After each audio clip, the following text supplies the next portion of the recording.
Muy buenas tardes, estimadísimas señoritas, señores estudiantes. Me da muchísimo gusto saludarlos en la tarde de hoy, hoy que incluso estamos en feriado, que no es una clase habitual.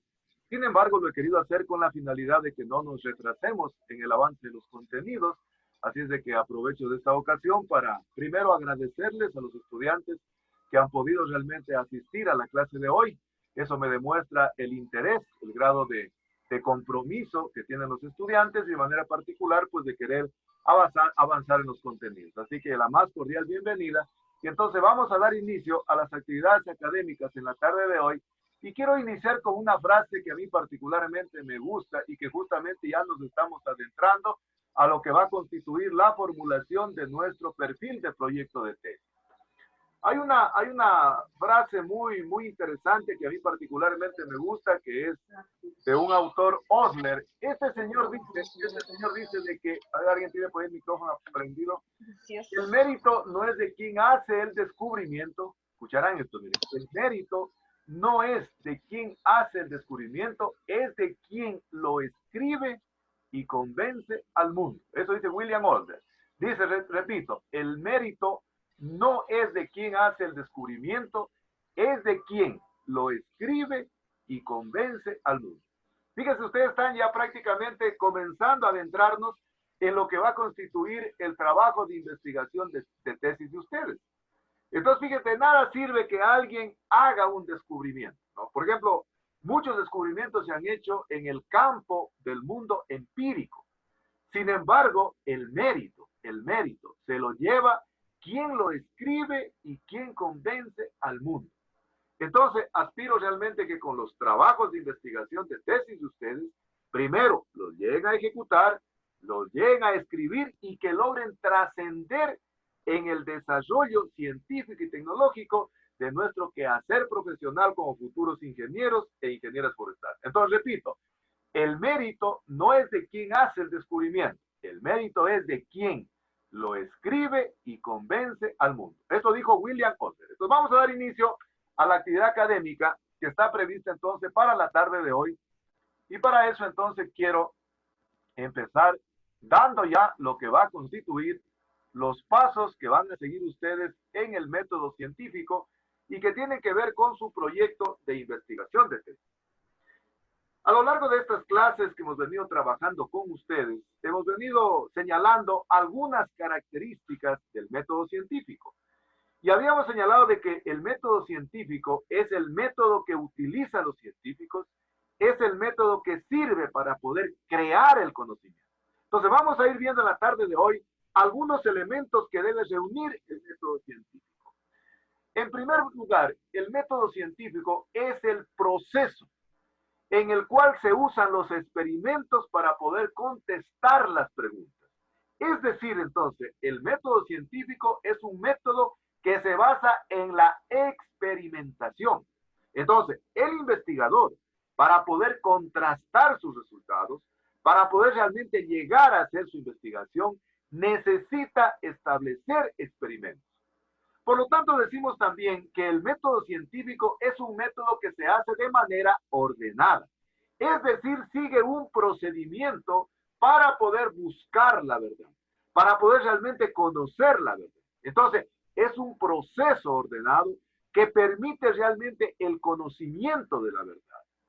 También decimos que el método científico es un conjunto sistemático de criterios que permiten realmente orientar el proceso de la investigación. Es decir, entonces, es un proceso, el método científico como tal es un proceso. Ese proceso es ordenado, es sistemático y que permite realmente conocer lo relacionado a la investigación. Entonces, para poder tener una verdad, para poder tener el conocimiento, se requiere aplicar el método científico. ¿Qué más decimos que es el método científico? Decimos que el método científico es el mecanismo que utilizan los científicos con la finalidad de exponer y confirmar sus teorías. Entonces, los científicos utilizan el método científico para poder realmente confirmar sus teorías, que posteriormente se pueden convertir en una ley. Recuerden ustedes que decíamos que las teorías generalmente no son todavía un hecho comprobado, no son todavía un hecho demostrado. pero sí la ley. La ley decíamos que es algo inmutable y lo vamos a ver realmente más adelante. Decimos también que el método científico es una herramienta que se realmente valen los científicos para poder encontrar respuestas a todas y cada una de sus preguntas. Yo siempre digo que la investigación nace de la curiosidad. La investigación siempre nace de lo que yo decía, la curiosidad mató al gato.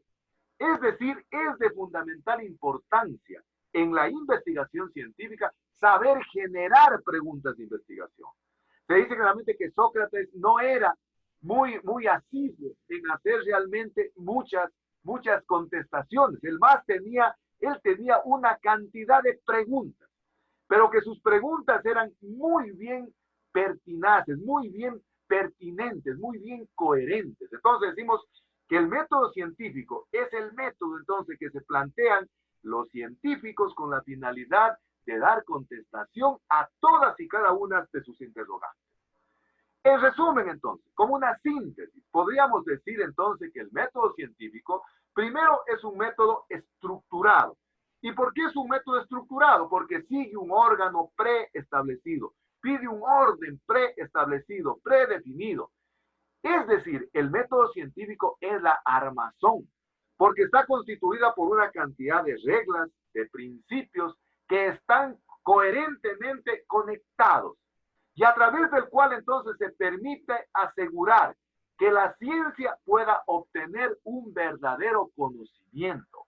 Entonces, el método científico, dicho de otra manera, es el método que sirve para que la investigación científica pueda llegar al conocimiento de la verdad.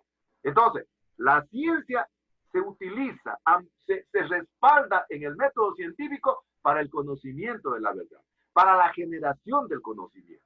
Para generar ciencia, entonces necesitamos utilizar el método científico. Muy bien. ¿Cuáles son los pasos que sigue el método científico? ¿En qué se respalda el método científico? ¿En qué se ampara el método científico?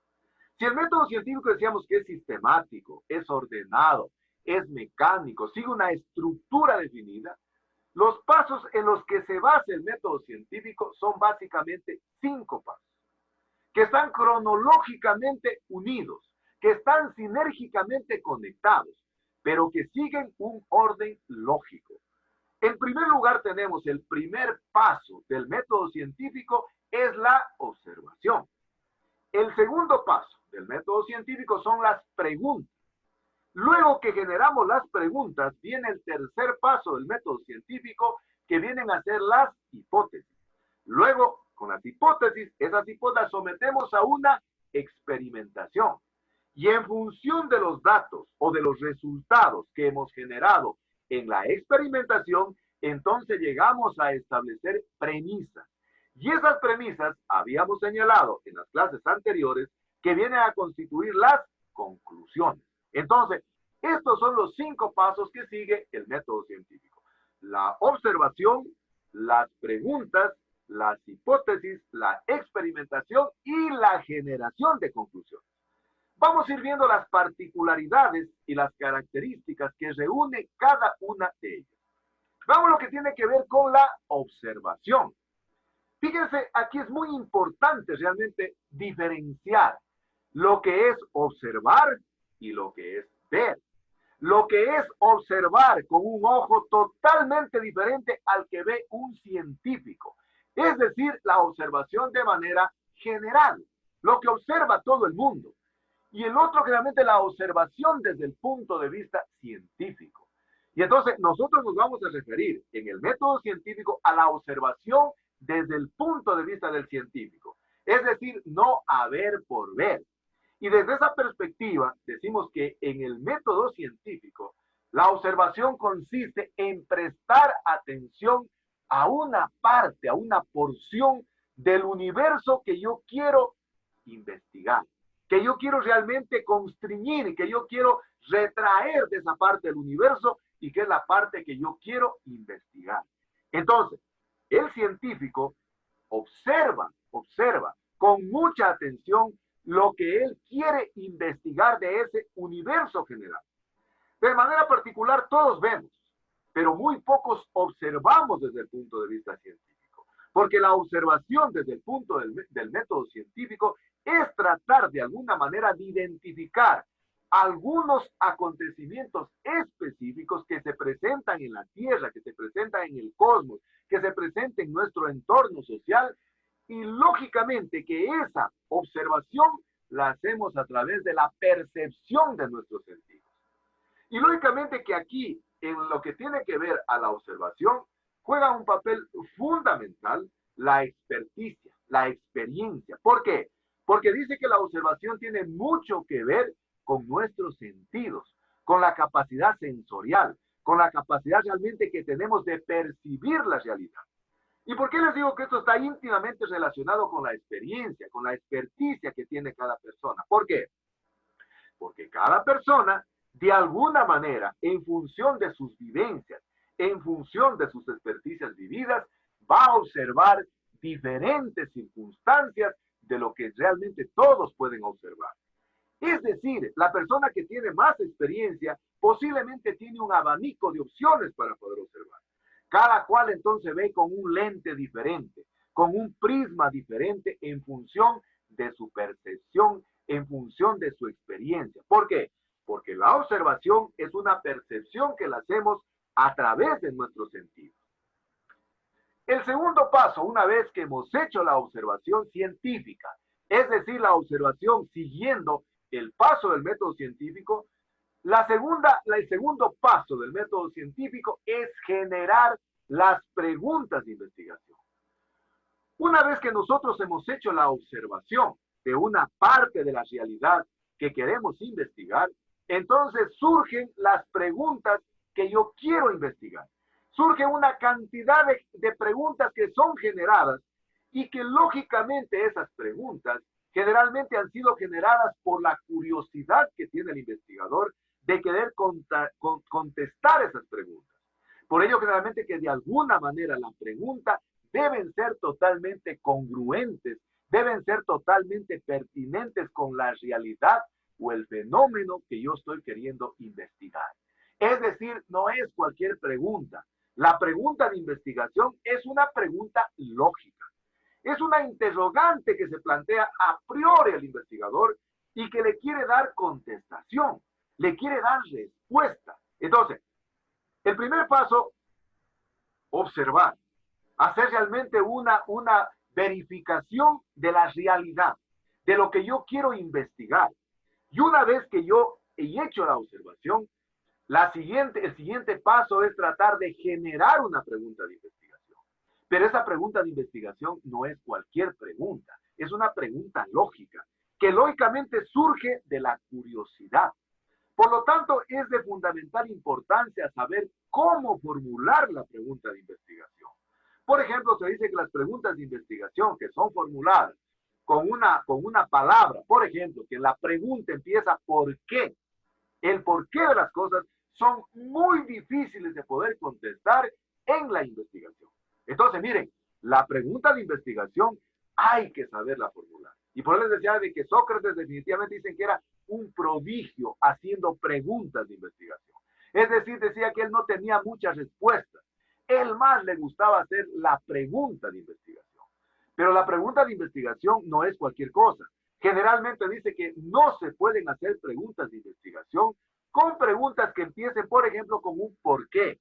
Porque prácticamente serían muy difíciles o sería casi imposible de poder contestar ese tipo de preguntas de investigación. Generalmente la pregunta de investigación permite realmente que el investigador sea muy objetivo. Por lo tanto, entonces, la pregunta decíamos que debe ser lógica, debe ser concreta, de tal manera que el investigador pueda dar contestación una vez que ha ejecutado su trabajo de investigación. Es decir, una vez que él haya montado su experimentación. Y por ello se dice que para que en una investigación la pregunta sea lógica, sea objetiva, sea concreta, puede empezar con preguntas como, por ejemplo, ¿cuál? ¿Qué? ¿Cómo? ¿Dónde? ¿Cuándo? ¿Para qué es? Es decir, con ese tipo de palabras podemos iniciar formulando nuestras preguntas de investigación. Y aquí les pongo un ejemplo. Dice, por ejemplo, ¿cuál es la causa por la que las plantas se ven de color verde? Está generada como una pregunta de investigación.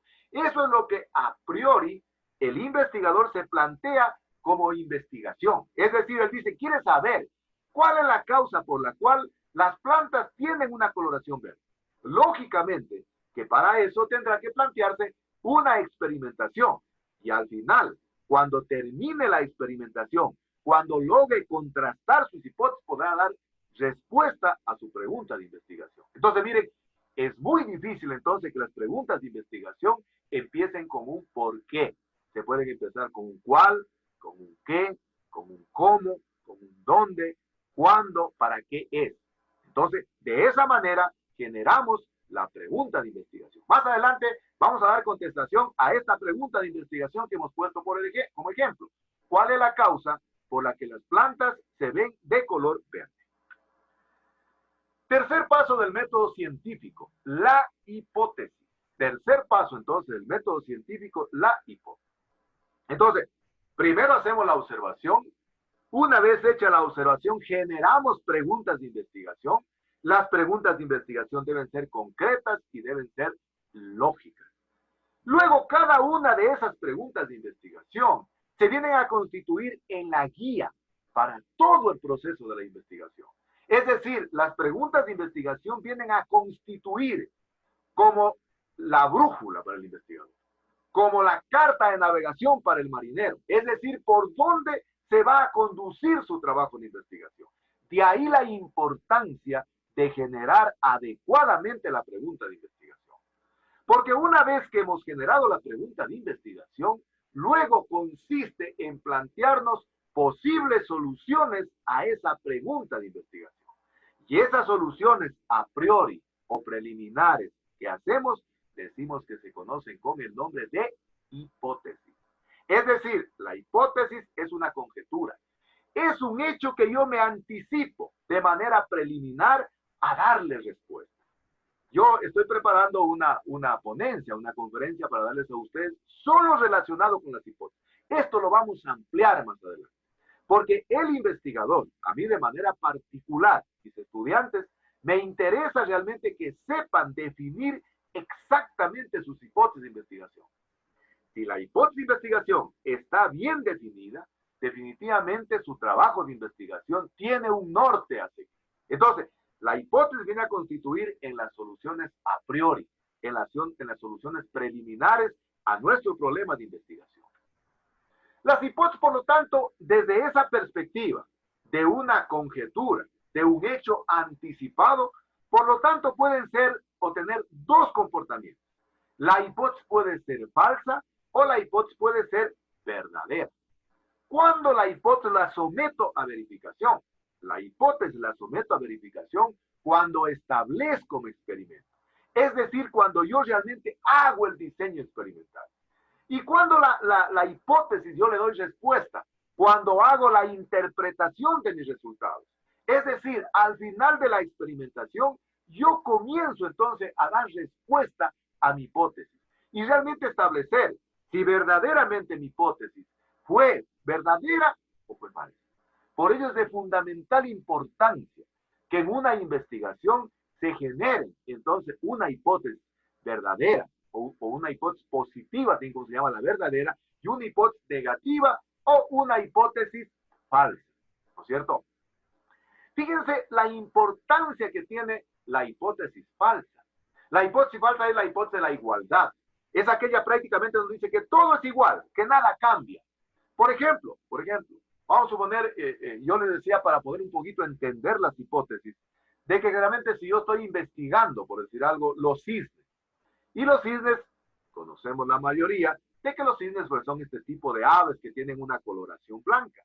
Entonces, si yo pongo una hipótesis y digo generalmente de que en este caso no todos los cisnes son de coloración blanca, significa entonces que tengo una razón para investigar y en el momento definitivamente que demuestre mi hipótesis positiva, automáticamente mi hipótesis negativa será desechada. Pero es de fundamental importancia la hipótesis negativa para hacer la contrastación. Por eso que decimos que la hipótesis negativa, fíjense, es la hipótesis de la negación. Y es un poquito medio contradictorio, ¿verdad? La hipótesis negativa es la hipótesis de la igualdad. Es la hipótesis donde decimos que no pasa absolutamente nada. Y entonces aquí para el ejemplo que pusimos, nosotros antes poníamos en la pregunta de investigación de que por qué las plantas tienen coloración verde. Acá la hipótesis la planteamos de la siguiente manera. Dice, las plantas, y yo me estoy adelantando ya. Me estoy adelantando a dar contestación a la pregunta de investigación que había planteado. Realmente decíamos que las plantas tienen coloración verde, ¿no es cierto? Aquí la hipótesis que yo me formulo la hago de la siguiente manera. Digo, las plantas se ven verdes porque tienen un pigmento llamado clorofila que refleja ese color. Esa es la hipótesis que yo me estoy planteando. Es decir, las plantas se ven de color verde porque tienen un pigmento llamado clorofila que refleja ese color. Esa es mi hipótesis. ¿Cómo podría demostrar esa hipótesis? Para poder demostrar esa hipótesis tendría que hacer mi experimentación. Tendría que establecer un experimento. Y entonces, qué sé yo, tendría que hacer desde el punto de vista fisiológico, por ejemplo, investigando las hojas de coloración, qué sé yo, verde, de coloración roja, etcétera, etcétera, y a través de ensayos de laboratorio llegar a determinar si en verdad las hojas tienen esa coloración verde debido a la presencia del pigmento llamado clorofila. Entonces, esa hipótesis que yo la realicé de manera anticipada, de manera realmente premeditada, es decir, a priori, luego de la experimentación, luego de contrastar los resultados de mi investigación, quedará demostrada como verdadera o como falsa. De ahí la importancia que tienen las hipótesis en los trabajos de investigación experimental. No se olviden de aquello, ¿verdad? Las hipótesis son válidas en los trabajos de investigación experimental. Eso vamos a ver más adelante en una conferencia. Definitivamente entonces que las hipótesis solo son válidas para los trabajos de investigación experimental. ¿Y cuáles son los trabajos de investigación experimental? Son aquellos en donde se plantea un diseño experimental. Es decir, en donde realmente yo planteo mi investigación en base a diferentes modelos, en este caso, estadísticos, ¿no? Entonces, de esa manera, yo puedo demostrar mi hipótesis. Vamos a ver también más adelante que los trabajos que no son experimentales no se redactan hipótesis. Eso lo vamos a ver entonces en su debido momento. El cuarto paso del método científico es la experimentación. ¿Qué es la experimentación? Yo ya he hecho la observación, he planteado preguntas, he planteado hipótesis. Ahora me corresponde someter esas hipótesis a verificación. Y para poder verificar esas hipótesis, entonces tengo que establecer un experimento. Es decir, tengo que hacer la experimentación. Pero ¿qué características tiene un experimento? Un experimento tiene la característica fundamental de que todas las variables están siendo controladas. Es decir, yo no puedo dejar cabos sueltos. Es decir, cuando yo hago una experimentación, debo tratar de generar variables y que esas variables son las que yo las someto a la experimentación. Y tienen que estar sometidas en la misma medida. Tienen que estar sometidas con los mismos parámetros de evaluación. De esa manera, no estoy dejando cabos sueltos. O generalmente lo que se conoce en investigación, no estoy dejando externalidades. Es decir, trato en la medida de lo posible controlar absolutamente todas las variables. Porque de esa manera las hipótesis o las predicciones las vamos a someter a prueba. Es decir, a través de la experimentación, nosotros sometemos a pruebas sistemáticas para comprobar la ocurrencia realmente de lo que habíamos vaticinado, de lo que nos habíamos anticipado a realizar a través de la hipótesis. Entonces, fíjense la importancia que tiene la experimentación. Es decir, la importancia que el investigador sepa realmente cómo establecer su experimento, sepa cómo realmente tener sus variables, cómo controlar, cómo evaluar sus variables. Entonces, el experimento es aquel en donde yo realmente puedo someter a experimentación mis variables. Y lógicamente, luego de la experimentación, podré dar contestación a las hipótesis yo que me había formulado de manera anticipada, a priori. ¿Qué otras características tiene la experimentación? La experimentación generalmente tiene que ser controlada. Es decir, esa es la característica fundamental del método científico. Yo no puedo dejar absolutamente a la deriva. Es decir, debo tratar de controlar mi experimentación. Y lógicamente para ello tengo que someter a prueba mis variables. Y básicamente, de manera general, casi todos los experimentos que son de carácter controlado deben tener dos grupos de verificación o dos grupos de pruebas, ¿no es cierto? Es decir, entonces, para que mi trabajo de investigación tenga mayor cientificidad, entonces el experimento yo lo estoy sometiendo a tener variables, fíjense. Es decir, y dentro de esas variables tener dos grupos de control. Un grupo de control que es el testigo, que decimos que es el tratamiento en el cual prácticamente no le hacemos ningún tratamiento que estamos aplicando. Y el otro, en cambio, es el grupo de tratamientos experimentales, sobre los cuales estamos aplicando, qué sé yo, la incidencia de un determinado tratamiento, ¿no? Entonces, fíjense, no siempre que se haga estadísticamente un ensayo significa que es experimental, ¿verdad? ¿Sí?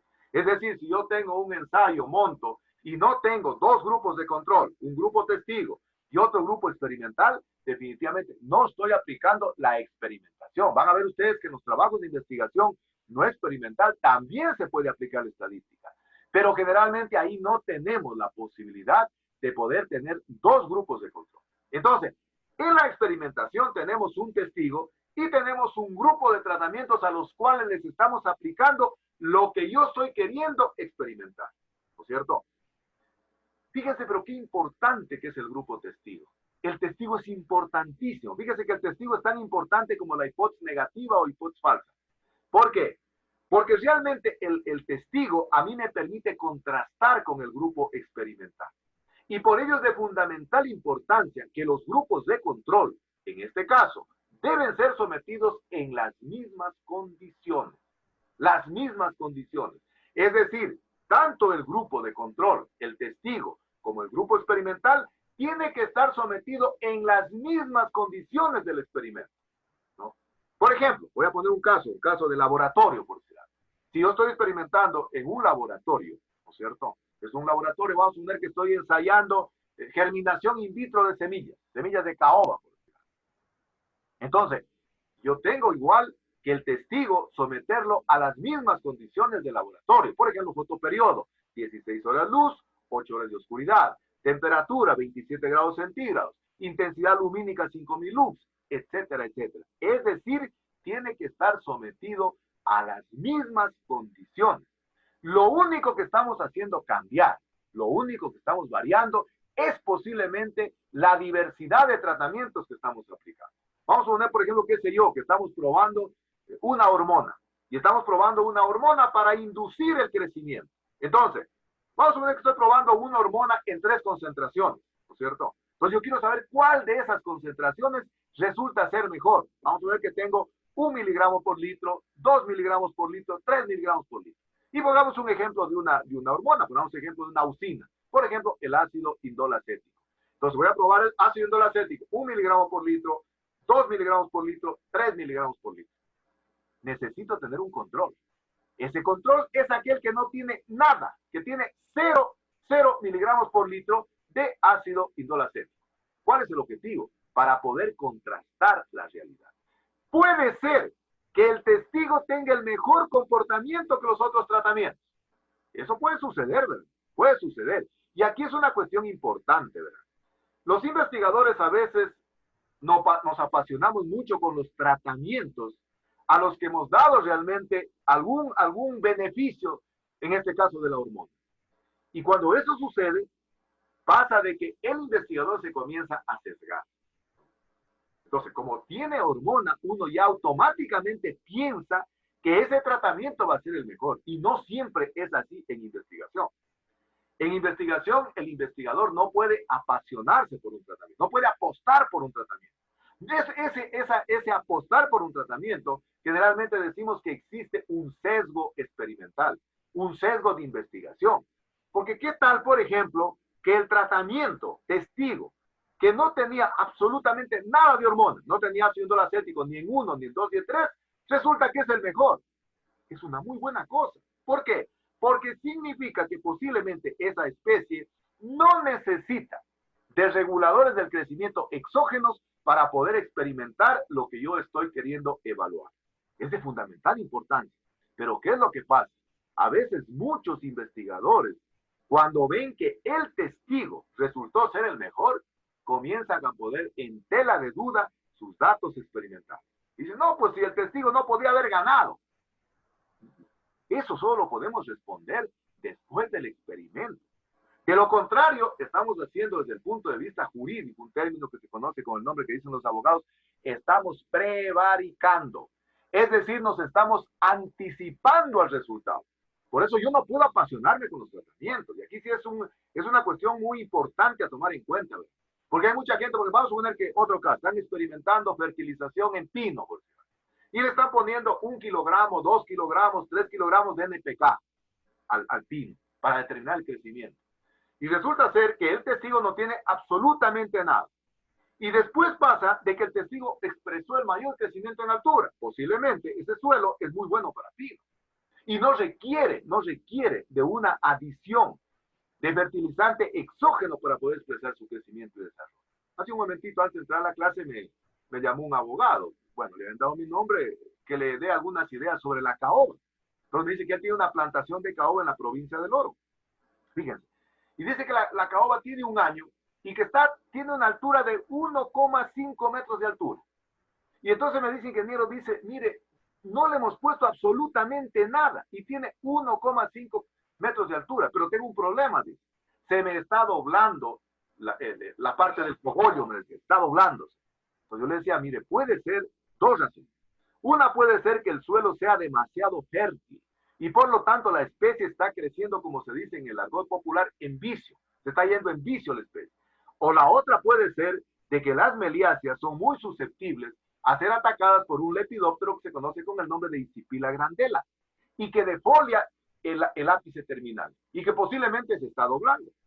Como él no hizo un trabajo experimental, entonces no podemos saber a qué atribuirle aquello que está pasando. Pero si nosotros hubiéramos hecho eso dentro del método experimental, siguiendo lo que dice el método científico, ya ha dicho el doctor, sabe, ya ingeniero, sabe que planté este bloque, planté sin poner absolutamente nada. Y este bloque planteé poniendo NPK. Resulta ser que este tratamiento sin poner absolutamente nada, que está creciendo muy bien. ¿Qué significa entonces? Que luego de la investigación yo contrasto mis resultados. Por eso es de fundamental importancia tener un grupo de control. Y el testigo viene a hacer un tratamiento. Ojo, es otra cuestión que a veces algunos desde el punto de vista estadístico piensan que el testigo no es tratamiento. El testigo también es un tratamiento. Y es un tratamiento desde el punto de vista estadístico que se lo conoce con el nombre de grupo de control. Es decir, nos permite contrastar los resultados obtenidos en los tratamientos experimentales, en el grupo experimental. Quinto paso, las conclusiones. Entonces, en función, primero decíamos que necesitábamos hacer una observación. Esa observación me permitía generar una pregunta de investigación. Esa pregunta de investigación es en base a la curiosidad que tiene el investigador. En función de esa pregunta de investigación generábamos una o unas hipótesis. Esas hipótesis las sometíamos a prueba en la experimentación. Hemos hecho la experimentación siguiendo lo que habíamos señalado. Tenemos un grupo de control y tenemos un grupo experimental. Y como producto de esa experimentación, hemos llegado a obtener resultados. Hemos llegado a tener datos. Y ahora entonces, en función de esos datos, vamos a contrastar nuestra hipótesis original. Es decir, vamos a determinar si verdaderamente nuestras hipótesis que planteamos, verdadera y falsa, se comprueban. Es decir, que a través de la generación de los resultados, vamos a dar respuesta a ver si nuestra hipótesis, verdadera o falsa, cuál de ellas la aceptamos y cuál de ellas la rechazamos. Entonces, por eso es de fundamental importancia, las conclusiones se redactan en función de los resultados obtenidos en el tiempo y en el espacio adecuado. Entonces, las conclusiones no son elocuraciones, no son generalizaciones a priori, no son realmente imaginaciones del investigador. No es algo que yo lo puedo hacer del sentido general, del sentido común. Las conclusiones salen como producto de la evaluación de los resultados. Entonces, no se me angustien si realmente no tienen muchas conclusiones. Yo me acuerdo que en mi tiempo, les he contado a ustedes, generalmente uno quería tener 10, 20, 30 conclusiones. Antes, en cambio, por página tenían 15, 20 páginas de conclusiones. Pero la mayor parte de conclusiones generales, conclusiones de sentido común. El manejo forestal permite tener un mayor crecimiento en altura y de lógico, eso lo podemos decir ahora, sin necesidad de hacer la investigación. Las conclusiones permiten concluir. Incluso en función de las conclusiones, podríamos establecer que nos estamos acercando a una teoría o a una ley. Yo, por ejemplo, de manera particular, yo a los estudiantes que les dirijo la tesis, que trabajan conmigo, yo les digo claramente de que no se afanen, no se angustien en determinar el número de conclusiones. Para mí, que generen una conclusión por cada objetivo es más que suficiente, porque la conclusión viene a ser una premisa, que de alguna manera estamos contrastando lo que nos dijo la hipótesis original. Y lógicamente que en función de la conclusión, nosotros podemos irnos acercando a determinar una teoría e incluso una ley. Entonces, señoritas y señores estudiantes, cuando hagan su tesis, por favor, circunscríbanse a dar conclusiones que estén respaldadas en sus resultados, que estén respaldadas en sus datos. No se aventuren a dar conclusiones en donde ustedes no hicieron la investigación. No se aventuren a dar conclusiones en donde prácticamente todo el mundo nos imaginamos. La conclusión no es una imaginación. La conclusión debe estar sustentada en los resultados. Debe estar sustentada en mi experimentación, en mis datos, ¿no? Que los he hecho en el tiempo y en el espacio adecuado. Porque en función de aquello, podemos llegar entonces o a determinar o a acercarnos por lo menos a tener una teoría, incluso a poder constituir una ley. Sexto paso del método científico viene a ser la teoría. Ya habíamos conversado un poquito en clases anteriores de la teoría. Y dentro de eso, por ejemplo, decíamos de que la teoría es una declaración que parcial o totalmente verdadera está sometida a proceso de verificación. Es decir, al resultado de la experimentación. Y puede ser válida, generalmente, no sé, en un determinado tiempo, en un determinado lugar. Pero generalmente tal vez pueda hacer que aquello cambie. Por ejemplo, dice la clorofila, siguiendo con el mismo ejemplo de la clorofila. Dice que la clorofila hace que las plantas se vean verdes y le ayuda a fabricar su propio alimento durante la fotosíntesis. Miren, las plantas verdes, las plantas rojas, como el caso de las algas rodopicias, las plantas un poco pardas, como en el caso de las algas feopicias, también tienen clorofila. También hacen fotosíntesis. Entonces, la teoría todavía es algo que está sometido a verificación. Es decir, puede ser que con el tiempo, puede ser que en base a someter a muchas verificaciones, se llegue a constituir en una ley. Es decir, la teoría todavía no es algo inmutable. Es decir, no es algo que todavía no cambia en ningún tiempo, en ningún espacio, sino que puede ser que se mantenga en un determinado tiempo, en un determinado lugar, pero siempre estará sometida a verificación. Entonces, la teoría siempre está sometida a verificación. Y es la razón por la cual decimos de que cada vez se va realmente actualizando mi teoría. Y entonces, pero puede ser que una vez que mi teoría haya sido verificada en todo tiempo y en todo lugar, nos estamos acercando entonces al nacimiento de una ley. Veamos entonces ahora lo que es en cambio una ley. Entonces decíamos, la teoría todavía está sujeta a cambios, está sujeta a verificación. En cambio, una ley es algo permanente, es algo inmutable, Es decir, es algo que no cambia en ningún tiempo y en ningún lugar. Es decir, yo la puedo comprobar en todo tiempo, en cualquier espacio, en cualquier lugar.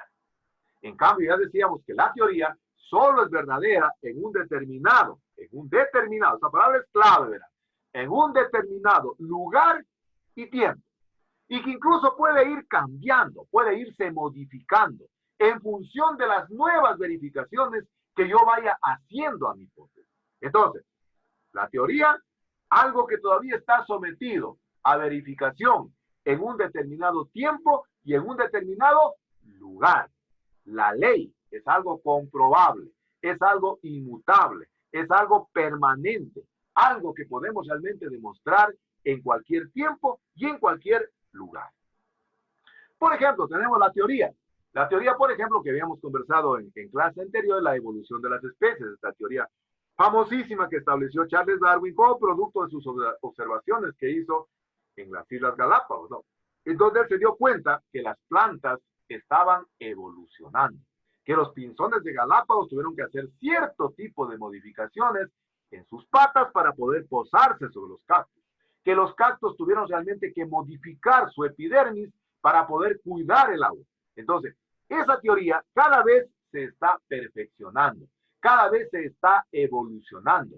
¿Y cómo evoluciona? Evoluciona a través de los diferentes cambios generacionales, nuevos descubrimientos que se vienen dando en el mundo de la ciencia, en este caso de la biología. En cambio, la ley de la gravitación, esta ley de este famosísimo científico, la ley, ¿no es cierto? Esta ley de Newton, ¿no es cierto? Esta ley, generalmente, en cambio, decimos que no, es diferente, ¿no es cierto? Esta ley generalmente decimos que es inmutable, que no cambia, que realmente podemos demostrarla en cualquier tiempo y en cualquier lugar. La ley de la gravedad, entonces, es una ley inmutable, es una ley permanente, que es demostrable en todo tiempo y en todo espacio. Conclusión, entonces, veamos cuál es el procedimiento que sigue el método científico. Primera conclusión, el método científico tiene realmente una estructura de un espiral, de un sinfín. ¿Qué significa eso? Significa entonces que cada vez la investigación está evolucionando, cada vez la investigación está cambiando. Es decir, el método científico no es algo estático, es algo cambiante, es algo que se está modificando y en buena hora, imagínense. Imagino que sería de ustedes si el método científico, si la investigación no fuera cambiando. Prácticamente llegara un momento en el cual se agotaran los temas de investigación de tesis. Ya no hay más temas de investigación, porque la investigación es acabada. No, el método científico es un verdadero sinfín, es un verdadero espiral, que parte entonces de la observación de la realidad. Y decíamos de que la diferencia de la observación y de ver es de que la observación científica, la que sigue el método científico, es aquel que se abstrae de la realidad. Es decir, es aquel que solo observa una porción de la realidad y a esa porción de la realidad le quiere hacer la investigación.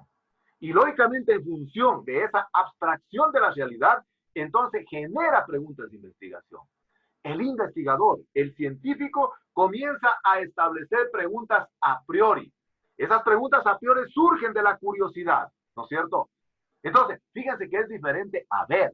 Posiblemente, no sé, el empírico, la persona que yo les contaba en Malacatos que dice que la luna incide en la producción de yuca, etcétera, etcétera, él está observando, él no está observando científicamente. Es decir, no está observando con un ojo acucioso, con un ojo de investigador. Por eso no genera preguntas de investigación. A continuación, el investigador, el científico, establece preguntas de investigación. Y comienza incluso a dar a priori algunas respuestas. Comienza a hacer algunas suposiciones. Y esas suposiciones decimos que entran en el plano de la hipótesis. Es decir, en los trabajos experimentales, en los trabajos realmente en donde se lleva o se sigue el método experimental, entonces necesitamos generar una hipótesis. Esa hipótesis es un hecho a priori, es un hecho anticipado, es una conjetura, es una anticipación que el investigador hace para poder dar contestación a través de ¿qué? A través de la experimentación.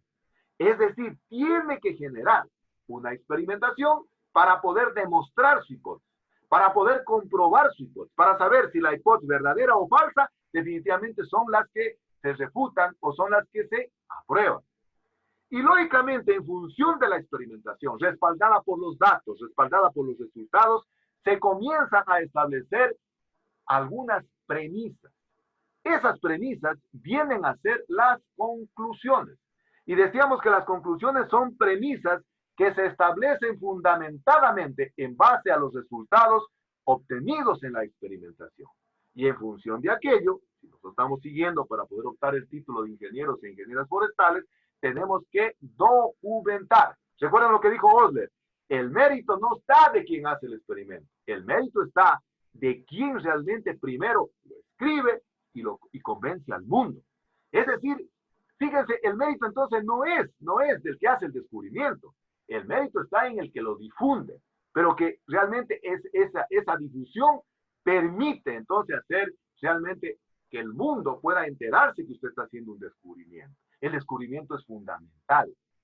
Pero una vez que usted hace el descubrimiento, y por eso que usted realmente genera un trabajo de investigación de tesis, y de ese trabajo de investigación de tesis nuevamente le surgen nuevas preguntas de investigación. ¿Por qué? Porque el conocimiento no es acabado. El conocimiento es un sinfín. Usted quiere seguir aprendiendo. Y de ahí se generan nuevos temas de investigación. Pero son producto de su observación. Yo siempre les digo a los estudiantes cuando se están graduando, yo les hago una pregunta, digo, ¿qué haría usted en este momento? ¿Qué haría usted si le tocaría empezar su proyecto de investigación? Entonces algunos dicen, ingeniero dice, yo lo que no haría, porque no montaría tal tratamiento. No haría de esa manera. Claro, usted ya lo dice ahorita porque ya hizo, pues. Pero mientras tanto, para poder llegar a eso que me está acabando de decir, tuvo que hacer la experimentación. Pues no, lo contrario, nadie experimentaría, pues, ¿no? Y por eso que yo siempre digo, y esta es una apreciación personal que yo tengo, para mí la investigación es el arte de acertar y de errar. La investigación para mí es el arte, es un arte, ¿verdad? De acertar y de errar. ¿Por qué de acertar y de errar? Porque generalmente cuando uno acierta, cuando uno da en la cabeza del clavo, el investigador está muy contento. Pero yo siempre digo que no debería estar contento, tan contento. A veces uno más aprende cuando no da en la cabeza del clavo. Es decir, cuando está errando, más se aprende de los errores. ¿Por qué? Porque se comienza a generar nuevas aristas de investigación. Comienza a surgir nuevos temas de investigación, ¿no? Pero lamentablemente a veces vivimos en una cultura teniendo el método científico exitista, en donde queremos en todo tener éxito. Si alguien desgraciadamente no tuvo resultados positivos, no sé, su par académico le va a decir, oye, no, pero está poniendo en tela de duda incluso su resultado, ¿no? Y ahí viene la honestidad, viene la ética del investigador, de comunicar exactamente lo que obtuvo. ¿Por qué? Porque hay algunos investigadores que con la finalidad, primero, de contentarse ellos, de contentar a sus pares académicos, o de contentar a los tratamientos, entonces lo hacen ganar al tratamiento que tuvo NPK 3 kilogramos por, no sé, por planta, por decirlo. Entonces quieren hacerlo ganar a eso. Eso definitivamente es retrógrado para la ciencia, porque no nos permite seguir aprendiendo. Miren, como el caso de este doctor creo que me llamó hace un momento, pues definitivamente el suelo es muy rico en nutrientes, posiblemente en nitrógeno. Y después me dio la respuesta y saben que en ese lugar llueve mucho y hay mucha heliofanía. Entonces miren, pero da la casualidad que cuando los investigadores no tienen ética, comienzan a hacer relleno de información. Comienzan prácticamente a tergiversar la información, con la finalidad de que el tratamiento que ellos se apasionaron o del que el par académico quiere que gane, lo hace ganar. Y eso definitivamente no permite seguir aprendiendo. Hay que hacer hincapié que en el método científico más se aprende del error. Por lo que les digo que para mí la investigación es un arte, porque es el arte de acertar y de errar. Cuando uno pega en la cabeza del clavo, perfecto, está contento, pero también le cierra las posibilidades de seguir investigando. Pero si en cambio usted no tiene un dato totalmente certero, le va a pedir seguir investigando, le va a seguir aprendiendo, va a querer seguir generando nueva investigación. Fíjense ahorita, por ejemplo, con esta cuestión del coronavirus, ¿no? Yo escuchaba que algunos científicos en China posiblemente ya están comenzando a tener los primeros vestigios, pero eso está significando de que continúan investigando para seguir aprendiendo.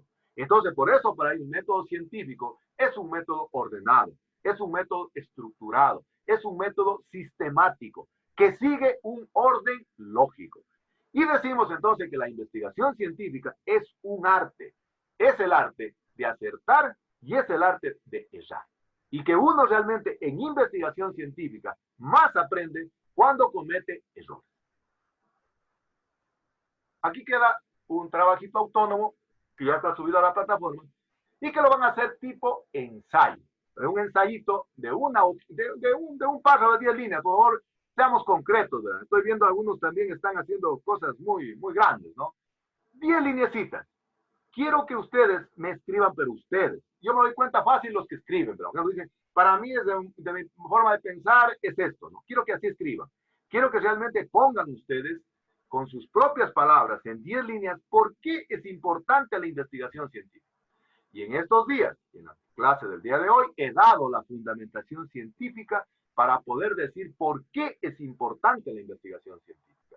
¿Cuáles son los pasos de la investigación científica? Miren que solo con uno de los lineamientos, por ejemplo, con la observación, pueden hacer el ensayo, o con la experimentación, o con las hipótesis, pero por favor, 10 líneas, 10 lineecitas. Vean ahí en la página de la asignatura, en la aula virtual de la asignatura, está subida ya la tarea y creo que es para la otra semana, así que tranquilos, pero en todo caso, revisen por favor las fechas de apertura y de cierre que tiene la tarea. Yo siempre estoy poniendo un tiempo prudencial, ¿verdad? A diferencia de otras asignaturas, que les ponen 1 o 2 horas, estoy poniendo los días, ¿verdad? Así que revisen bien. Entonces, como producto de esta conferencia del día de hoy, de esta ponencia del día de hoy, entonces hay que construir, entonces un ensayito sobre la importancia de la investigación científica y como es una tarea, vale 4 puntos. Muy bien, vamos entonces hasta ahí, no sé qué tal, preguntas, no sé si todavía siguen ahí. A ver, preguntas, ¿alguien tiene alguna pregunta tal vez? A ver, ¿alguna pregunta? ¿Alguna duda? ¿Están ahí? No, ingeniero. A ver, ¿alguna pregunta? ¿Está claro? Sí. Bueno, muy bien, les agradezco a los... ¿Cuántos ahí están? Están 7 nomás ya. 7 personas están en el aula. Les agradezco porque eso me demuestra realmente el grado de interés que tienen ustedes. Yo les pague. Para mí realmente es un verdadero gusto trabajar con ustedes. Miren, los más interesados deberían ser ustedes, pero bueno, eso ya no es culpa mía, ¿no? Yo les dije a ustedes al inicio de clases de que yo voy a trabajar con una forma de responsabilidad, libertad con responsabilidad, y manejado a un nivel de posgrado, ¿no? Entonces, ¿está claro el ensayito que tienen que hacer? Sí. Perfecto, muy bien. Ahorita voy a ponerles un videito porque quede aún más claro todavía lo que acabamos de ver y daránse cuenta, porque al final del video vamos a hacer un pequeño foro de análisis del video y quiero que, como estamos poquito, se pronuncie, cada cual dé una idea respecto a lo que van a observar en este video, que es muy didáctico, muy didáctico. El objetivo de estos videos definitivamente es para que los estudiantes puedan empoderarse aún más de los conocimientos. Vamos a poner un videito, vamos a poner entonces un videito para que ustedes al final del video, creo que dura 6 minutos, son videitos cortos, nomás que yo los pongo, para que ustedes realmente puedan verlo, y luego al final vamos a hacer un foro de análisis del video, ¿no? Entonces vamos a ver entonces el video. El mundo de Big Man. El método científico es la forma en que los científicos utilizan ideas e información para resolver problemas y contestar preguntas. Es el método que usamos aquí en el mundo de Big Man. De acuerdo, vamos a empezar. Hemos dado el primer paso en el método científico. Plantear un problema o una pregunta. Y mi pregunta es... ¿el agua salada es un conductor de electricidad? ¡Pasajeros al tren! Oh, bienvenido a bordo de mi línea eléctrica. Conducir electricidad significa que la línea eléctrica recorre un circuito al igual que mi tren. Y al igual que mi tren, si se interrumpe el circuito, la electricidad deja de avanzar y no puede realizar su tarea. Próxima parada, electricidad. El segundo paso en el método científico es formular una hipótesis. Y una hipótesis es una suposición. Un pálpito. Sí, un pálpito. Y mi pálpito es que el agua salada es buen conductor de la electricidad. El siguiente paso es demostrar nuestra hipótesis, y a eso se le llama experimentación. Con el experimento averigua si la suposición es acertada o no. Vamos a crear un poco de electricidad. Este aparato patentado por mí es el comprobador de corriente Bigman. Cuando pongo en contacto los dos cables... ¡Sí! Se enciende la bombilla. Mi comprobador de corriente funciona con dos baterías de 6 voltios, así que no corro ningún peligro si introduzco los dos cables aquí. De todas formas, vosotros jamás de los jamases experimentéis con agua y electricidad. ¿De acuerdo? ¿De acuerdo? Bien, vamos allá. ¡Ajá! ¡Lo conseguiste! ¡Has demostrado que el agua salada es un conductor eléctrico! Bueno, puede que sí o puede que no. Según esta prueba, el agua salada conduce la electricidad. Pero el conductor puede ser la sal o solo el agua. Yo creo que es el agua. Porque siempre me dicen que no tenga ningún aparato eléctrico cerca de la bañera. Una hipótesis bien razonada, Josie. Gracias. Lester, ¿tú qué crees? Yo creo que es la sal porque... Bueno, porque nunca estoy de acuerdo con ella. Primero probaremos con la sal. ¿Sí? Muy bien, vamos allá. ¡Oh, oh, oh! La luz no se ha encendido, así que... No es la sal. Me mata equivocarme. No, Lester, eso es lo mejor de todo. En el método científico es bueno equivocarse. Ahora sabemos con certeza que no es la sal. Hemos limitado el número de soluciones. Oh, gracias, Big Magnus. Es un alivio. Bien, probemos con el agua. Mira, y chínchate. Por favor, un tarro de agua dulce, Rey. Muchas gracias. De acuerdo. Veamos si es el agua. ¡Ah! ¿Veis? La bombilla no se enciende. Así que tampoco es el agua. ¡Yachi! ¡Ya puedes borrar lo que has dicho! Acaba de decírtelo. No es malo equivocarse en el método científico.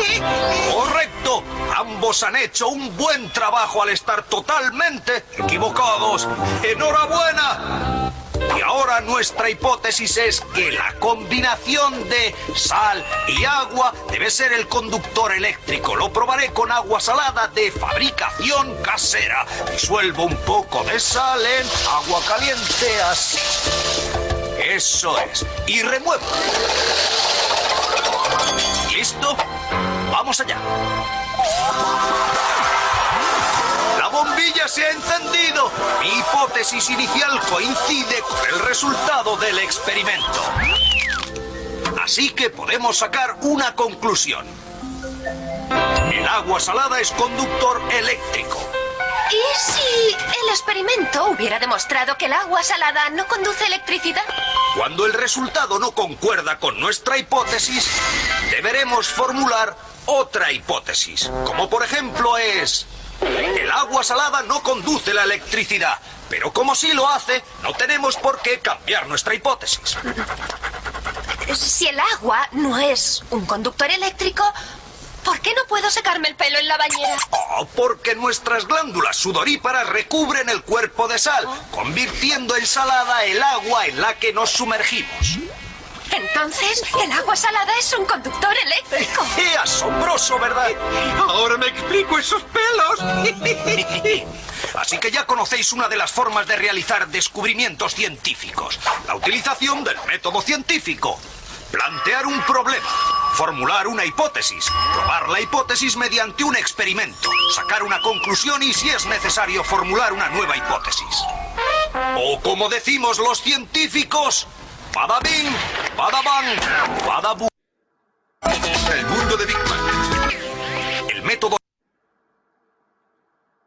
Muy bien. ¿Escucharon, por favor? Sí, ingeniero. Bien, en este momento vamos a hacer un video foro. Vamos a hacer un video foro entonces para sacar algunas conclusiones al respecto del video que hemos observado. Como ustedes se pudieron dar cuenta, entonces en este momento vamos a prender la camarita para los que vayan interviniendo en el video foro, bueno, ahora estamos poquitos, mejor todavía, para hacer sus intervenciones y luego vamos a hacer al final algunas conclusiones y recuentos. Entonces, con esto vamos a dar el paso al video foro, que vamos a hacer entonces sobre la cuestión del método científico y básicamente en base a este video que hemos visto sobre la cuestión de las hipótesis y de la experimentación. Ustedes han visto realmente de que, de acuerdo a lo que establece el método científico, en definitiva, el método científico parte de la observación. La observación es de fundamental importancia. Pero todos los pasos que habíamos visto en la tarde de hoy, todos tienen su importancia en el momento oportuno, ¿no es cierto? La hipótesis, la experimentación, las conclusiones, etcétera, etcétera, todos tienen una cuestión muy importante, una connotación muy importante, ¿no es cierto? Entonces, y un poco el video viene a sacar a limpio lo que habíamos visto en la clase, ¿no es cierto? Es decir, a demostrar por qué en este caso la importancia de generar una hipótesis. Partimos del hecho entonces de que la hipótesis es algo a priori, es algo, una conjetura de lo que yo realmente me supongo que puede ser una verdad y que esa verdad luego va a ser sometida a análisis en la experimentación. Justamente la idea de estos videos que yo les pongo a ustedes al final de cada conferencia es con la finalidad un poco de que los estudiantes amplíen su campo de visión para que se empoderen del conocimiento y tengan mayor facilidad al momento de plantear su proyecto de investigación. Entonces, en este momento, abrimos el video foro para que cada cual, por favor, dé sus impresiones, qué es lo que le pareció más importante, y en base a ello, pues, establecemos alguna conversación, algún diálogo, para definir algunas conclusiones relacionadas con este video foro. Así que tienen el uso de la palabra ustedes. Por favor, los que vayan a hablar, encienden su camarita para, entonces, iniciar este video foro. Tengan la bondad, por favor.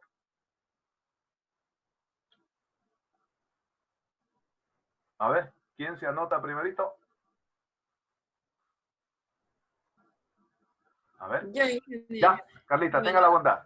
¿Qué le causó a usted el video? ¿Qué impresión le trajo?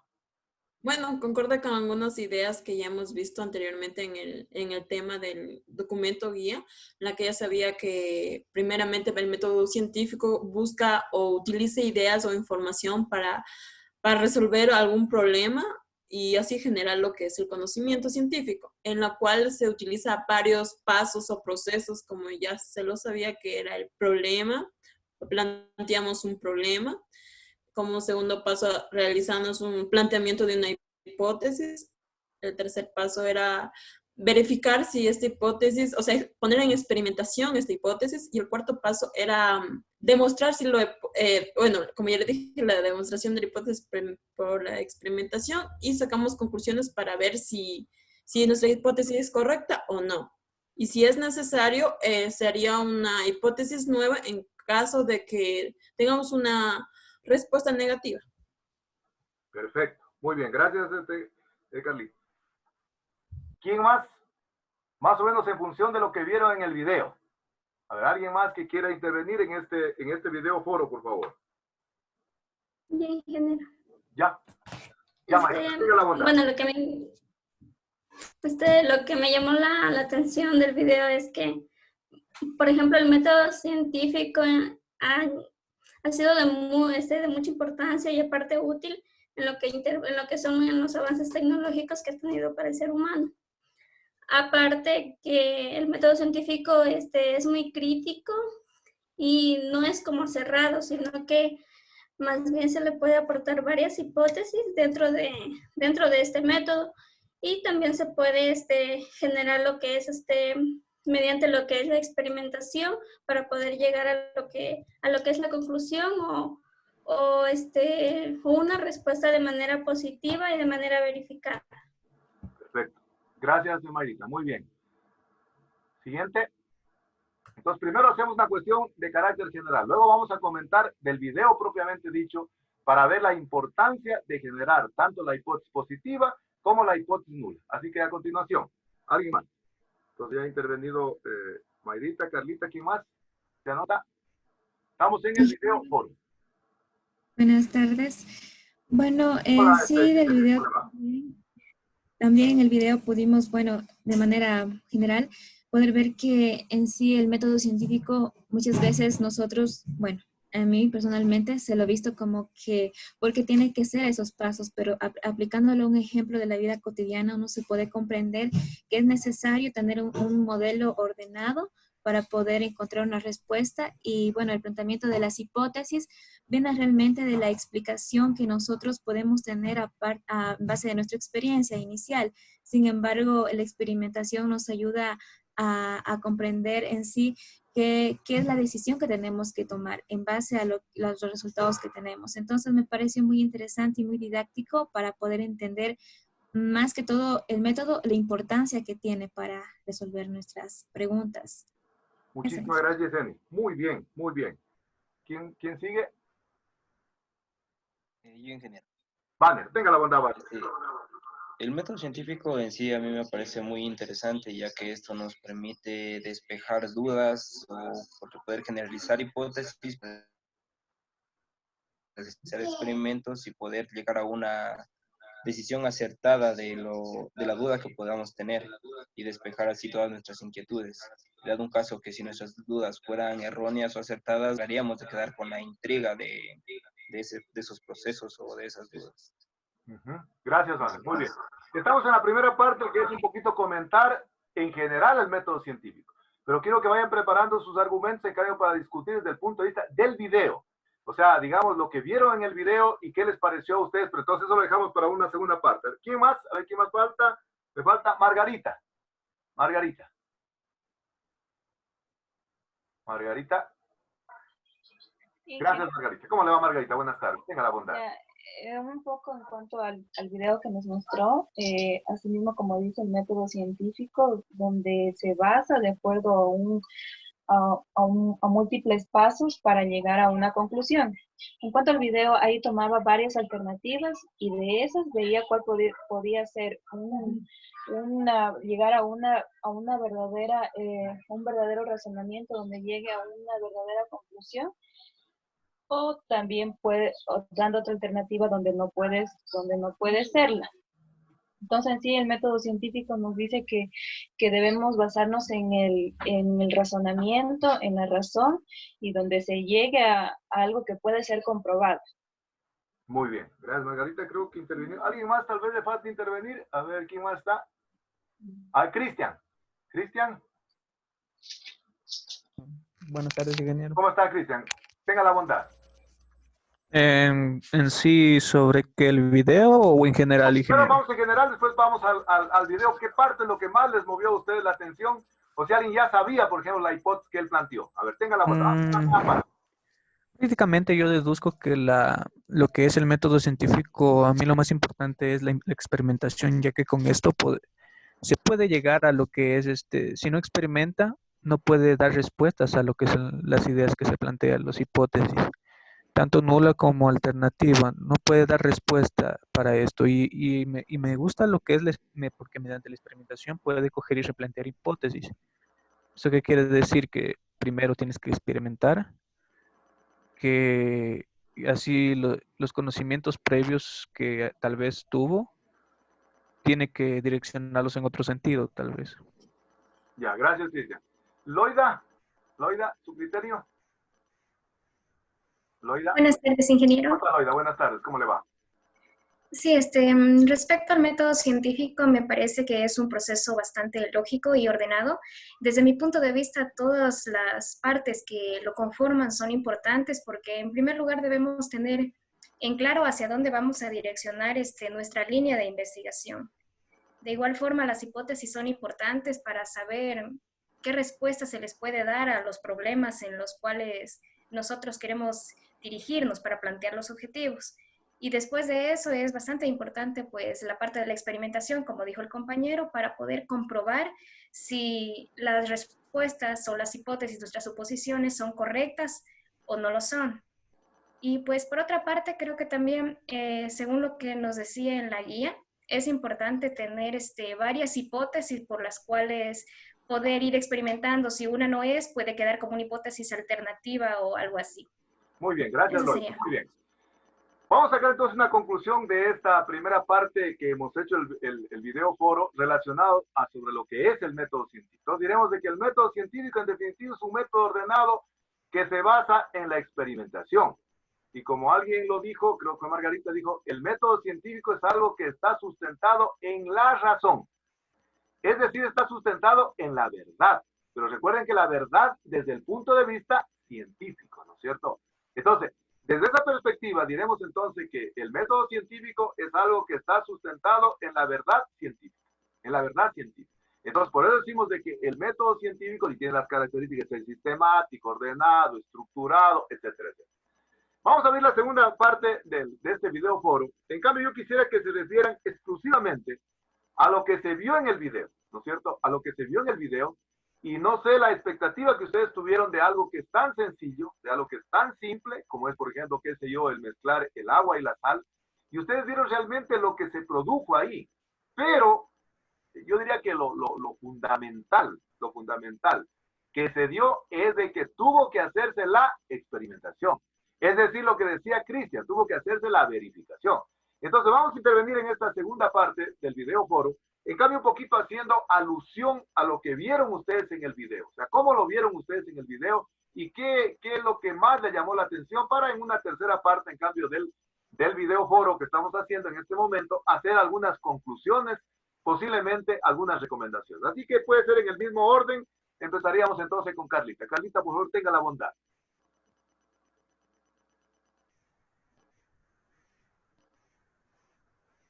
Carlita. ¿Sí me está escuchando, Carlita? Ingeniero, ¿me puede repetir? Es que mi internet no lo más escuchar, se saliendo. Te digo que la primera parte hemos agotado un poquito hablando sobre lo que dimos en la clase, ¿no? Sobre esto del método científico, los pasos desde partiendo de la observación hasta llegar a tener una teoría y una ley, ¿no es cierto? Ahora quisiera que en la segunda parte del video foro, en cambio, hagamos algunas observaciones de lo que nos llamó la atención en el video propiamente dicho, ¿no? En donde el video muestra un experimento. Entonces quisiera que me digan ustedes cuáles fueron sus impresiones, cuáles fueron sus expectativas, cuáles son el mensaje que les dejó el video. Tengan la bondad. Sobre eso queremos que en la segunda parte intervenga. Bueno, el experimento hablaba acerca de la conductividad eléctrica a partir de la sal. Bueno, desde mi primer punto de vista, yo creía que el experimento iba a salir negativo, pero totalmente me impactó al final que ha sido positivo. Entonces, al igual que conejo o ratita que estaba ahí, me quedé así sorprendida. Entonces, esa es mi expectativa al pensar que al momento que uno desarrolle alguna investigación, tome en consideración que siempre nuestra hipótesis, o sea, tengamos así una perspectiva de que va a ser positiva o negativa, tenemos que ser flexibles al momento de aceptar los resultados obtenidos en una investigación. Gracias. Una pregunta, Carlita. ¿Usted sabía que el agua y la sal iba a prender el foquito? No. Por eso me quedé impactada. Ya, muy bien. Eso entonces vamos a sacar algunas conclusiones al respecto. A continuación, creo que intervino Mayrit. Tenga la bondad. Sus impresiones del video. Las expectativas que le dio el video relacionado con la experimentación del método científico. A ver, Mayrita. Ya. Mayrita, por favor. O ya se me fue. Creo que se fue. No está. A continuación, creo que fue Yesenia. Yesenia, por favor, tenga la bondad. Bueno, ya, respecto al video en sí, lo que me llamó también la atención fue que al principio yo pensé que iba a salir afirmativo, pero mientras surgían las preguntas de la chica que estaba allí y mencionaba que el agua también, que le habían dicho a ella que el agua en sí también es conductora de la electricidad, también surgió una duda. Y lo que también me identifiqué fue con la parte de la decepción que tuvieron por las dos partes, porque muchas veces uno se piensa que como no se estuvo cerca, ya realmente como que pierde un poco el ánimo de seguir investigando. Y también lo interesante fue que a partir de lo que se descubrió surgieron más preguntas y a partir de lo que se pudo, bueno, se descubrió en ese momento, eso. Entonces los dos personajes cumplieron muy bien sus apreciaciones, nos van a dar pautas excelentes para al final sacar algunas conclusiones de este video foro, ¿no? A ver, mejor sigamos a continuación, no sé, tal vez Banner, tal vez, o el compañero que quiera hacer Sí, la palabra. A mí el video del experimento, la verdad, me pareció muy interesante, ya que, bueno, yo sí pensaba que se iba a encender a través de la sal. Lo que me pareció curioso, parece, no sé si lo comprendí bien, fue que en sí el agua no es la que conduce la electricidad, sino más bien vendría a ser la sal, que era la conductora. Entonces eso a mí me pareció algo muy interesante y algo nuevo. Ajá. Entonces vamos a sacar aquí unas conclusiones. Vamos a ver cuál era el conductor, ¿no es cierto? Vamos a ver cuál era el conductor. Muy bien. Cristian, ¿está por ahí, Cristian? A ver, Cristian. Dígame. Así mismo, estamos en los comentarios, nosotros se me están yendo ustedes, no están atentos. No están atentos. Sí, los comentarios sobre el video. Sobre el video. Pues sobre el video me pareció interesante la parte de errar, ¿no? Porque en sí ellos plantearon varias hipótesis en sí con lo que, o preguntas, que donde dijeron que el conductor afirmando que era el agua y el otro era la sal, y ambos erraron. Entonces eso fue el replanteamiento de la nueva hipótesis, donde decía que el agua con la sal, o sea, el soluto y el solvente producen lo que es la conductividad de electricidad. Perfecto, gracias. Ya creo que llegó Mayrita. A ver, Mayrita, estamos ahorita en la segunda parte del video foro, que en cambio estamos dando nuestras impresiones respecto a lo del video, lo que observaron en el video. Así que tiene el uso de la palabra, Mayrita. Sí, ingeniero, disculpe, lo que pasa es que tengo mala la conexión. No se preocupe, siga nomás. Haga el comentario respecto al video. Ya bueno, a mí lo que me llamó la atención del video fue que, bueno, como se trataba de la conductividad eléctrica, era de que al inicio mantenían diversas hipótesis y diversas opiniones en las que se suponía que, bueno, en sí, en los investigadores, que unos decían que el agua era un conductor eléctrico y otros la sal, pero al momento de mezclarlo, entonces se dieron cuenta que era en sí la mezcla y no cada uno de estos componentes por separado. Además, también algo interesante que decía una chica ahí en el video, que si supuestamente no solo el agua es un buen conductor eléctrico, entonces ¿por qué se impide el uso de algún aparato eléctrico mientras uno se está bañando?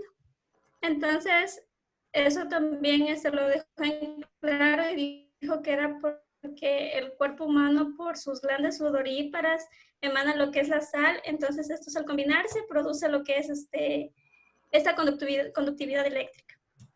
Muy bien, gracias, Mayrita. Perfecto, muy buen su análisis, ¿no? En este momento vamos a pasar al tercer momento del video, ¿no? Fíjense qué interesante trabajar así con poquitos alumnos. Me gustaría trabajar todo así para que usted se puede aprender mucho más. Así que los que no estuvieron a la clase perdieron, creo que lo más importante de esto, ¿no? Vamos a hacer la tercera parte y vamos a sacar conclusiones.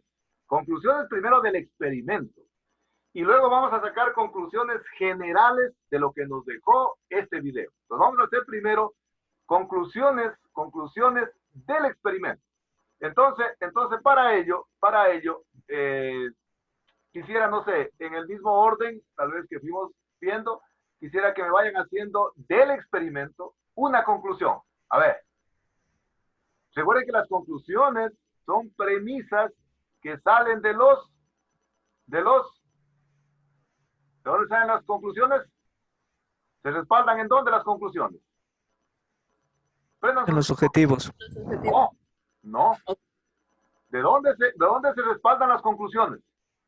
¿De verdad que no han estado atentos? ¿De dónde? ¿De la verificación de hipótesis? No. Para ver, no han estado atentos a la clase. Si ven, algunos están, creo, solo en cuerpo, en alma, no sé, el cuerpo está en otro lado. ¿De la experimentación? Sí, pero ¿de qué parte de la experimentación? A ver. Eso lo dije en la clase, lo dijo el video. Las conclusiones son premisas que se respaldan ¿en dónde? Lo dije no sé cuántas veces. ¿Los resultados? De los resultados, de los datos.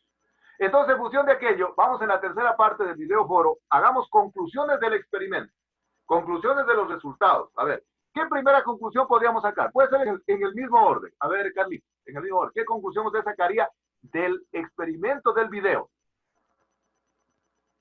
Que la sal es un buen conductor eléctrico. eso de conclusión lo que referente al No. experimento. Yo diría que no, ese no fue, a ver, eso es un video. Ahorita estamos en la parte de ir haciendo controversias, ¿no? De ir haciendo, a ver, ¿qué parece a usted la conclusión que dice Carlita? Que la sal es buena conductora de la electricidad. ¿Qué dicen los demás? ¿Será esa la conclusión? A ver, ¿alguien que tome palabras?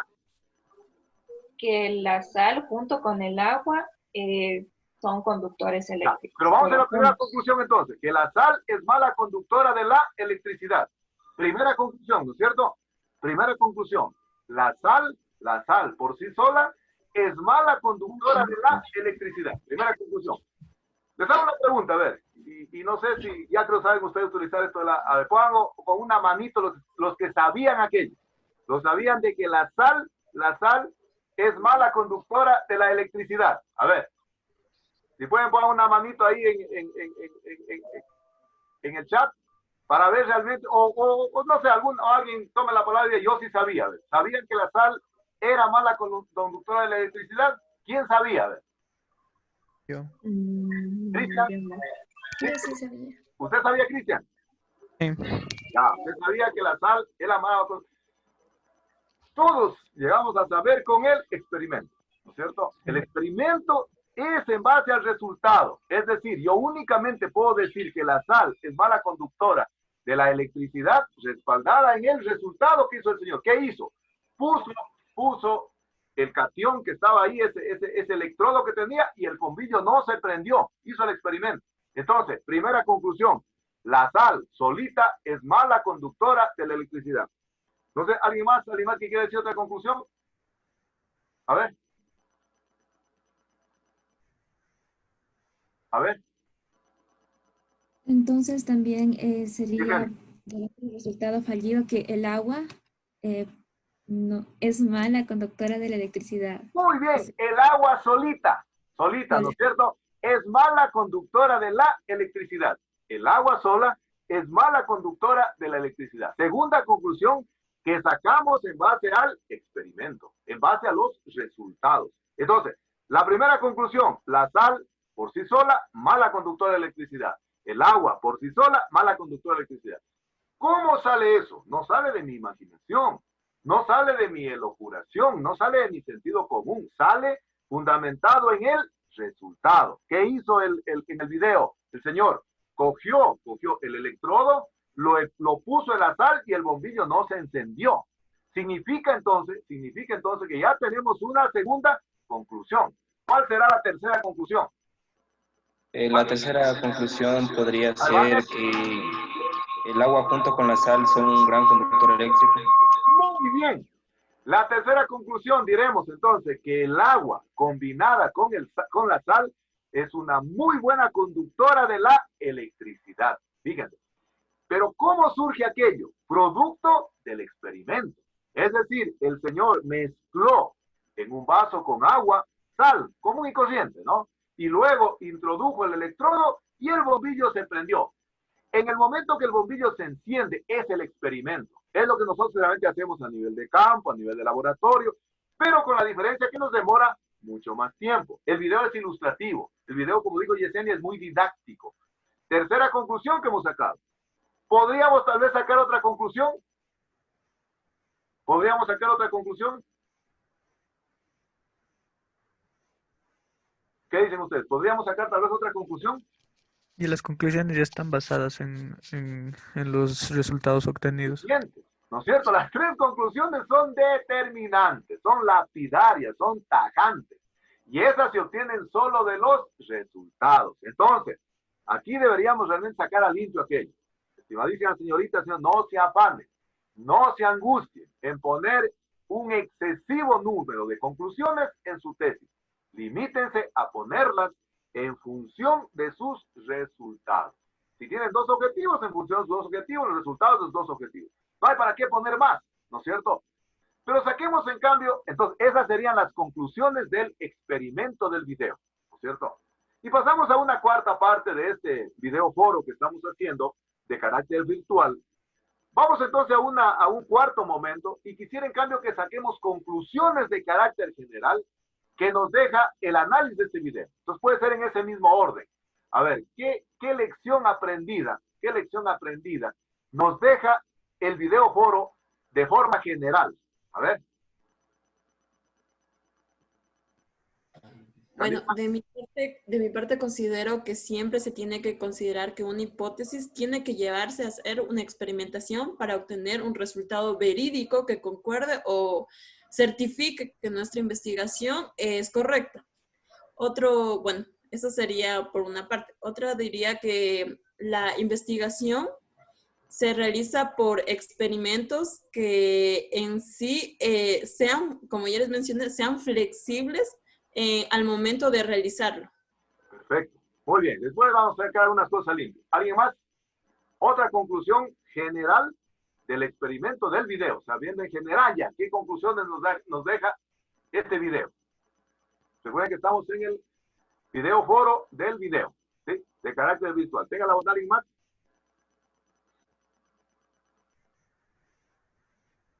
A ver. Sí, ingeniero. Marita. También podríamos decir que siempre tenemos, bueno, la lección aprendida para mí es de que tenemos que estar prestos también a tener diferentes puntos de vista y obtener lo que son también varias premisas o hipótesis para poder corroborar y tener varias opciones para investigar y experimentar. Muy bien, muy bien. ¿Alguien más? Estamos ahorita en conclusiones o lecciones aprendidas que nos deja el video. También, ingeniero, lo que Yesenia, tenga la bondad. se pudo ver en sí en el video también es sobre que el método científico a la experimentación tiene que tener obligatoriamente, digamos así, el grupo de control y el grupo experimental. Entonces podemos ver que ellos primero comprobaron en sí esta variable con la fuente de energía que tenían allí, creo que eran baterías, y también luego con los demás para comprobar si es que realmente esto sucedía también con el agua o con la sal independientemente. Entonces, creo que como conclusión podría ser que se necesita de estos dos grupos y de una variable, como se vio en la teoría anteriormente dicha. Muy bien, gracias Yesenia. Ahora sí, Cristian. ¿Lección aprendida, Cristian? Pues podría deducir que todos estos métodos, o sea, esta metodología que permite lo que es la investigación científica, está tan enlazada que permite responder, experimentar y concluir de una manera veraz en preguntas o fenómenos que nos planteamos en una investigación. ¿Alguien más? ¿Alguien más?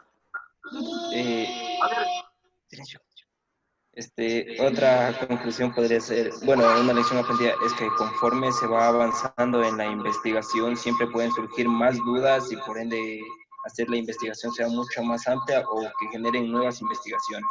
Muy bien, muy bien. ¿Alguien más? No sé si Loida todavía sigue con nosotros. ¿Loida? Sí, ingeniero, aquí estoy. Loida, ¿alguna otra lección aprendida que le haya dejado? Sí, para mí fue importante la parte donde mencionó que también es importante equivocarse, o sea que no tiene nada de malo porque de los errores también se aprende y de esos errores pues podemos plantear a su vez nuevas hipótesis que sean más acertadas, entonces no tiene nada de malo equivocarse en la experimentación. Muy bien, muy bien. Vamos a sacar algunas cosas limpio, ¿no? De lo interesante realmente que es el método científico y algunas cosas, miren que a veces uno cuando inicia un trabajo de investigación, uno siempre quiere tener resultados positivos. Y a veces uno, poco como que se apasiona con un tratamiento.